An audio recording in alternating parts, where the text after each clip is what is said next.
Big boss OTT का season शुरू होते ही सभी कंटेस्टेंट्स ने एक दूसरे को बहुत ही वार्म वेलकम किया। जहां सीजन का सबसे पहला झगड़ा दिव्या और प्रतीक ने स्टेज से शुरू किया था, वो घर में आके भी कंटिन्यू रखा। जहां दिव्या अग्रवाल ने आते ही सीजन की सबसे पहली गाली प्रतीक को दी, जिसके बाद गुस्से में आके प्रतीक ने अपने हाथ में खाने का डब्बा था वो जमीन पे फेंक दिया। फिर उसके बाद काफी घंटों तक बिग बॉस का दिया हुआ पहला टास्क चला। डिनर टाइम होते ही अक्षरा ने आलू की सब्जी बनाई और मूस को बोला वॉशरूम एरिया के पास बैठे हुए मिलिंद, निशांत और जीशान को बुलाने के लिए। अक्षरा की बनाई हुई आलू की सब्जी चखने के लिए मूस ने जाके सबको बुलाया भी, जिसके बाद अक्षरा बाकी के घर वालों को बताती है कि मूस ने कैसे मिलिंद गबा को गाली देते हुए मुझसे बात की। अक्षरा कहती है मैंने जैसे ही मूस से कहा कि जा गबा को बुला, उसने गबा के नाम की गाली दी। इसी बात पे अक्षरा काफी देर तक रोई कि मुझसे बात करते हुए किसी ने गाली क्यों दी, चाहे वो किसी और के लिए ही क्यों ना हो, लेकिन हमें गाली सुनने और बोलने की आदत नहीं है।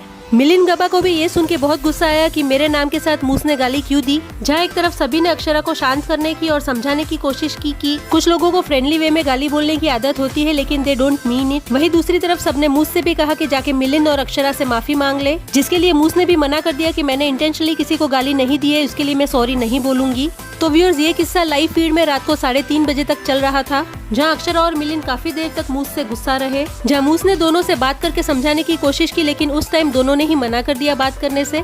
वहीं दूसरे दिन यानी कि आज सुबह मिलिंद और अक्षरा अभी भी मूस से बात नहीं कर रहे हैं। तो व्यूअर्स, क्या आप एक्साइटेड है बिग बॉस ओटीटी में ये सब ड्रामा देखने के लिए? और प्रीमियर एपिसोड देखने के बाद कौन है आपका favourite? Please comment your views.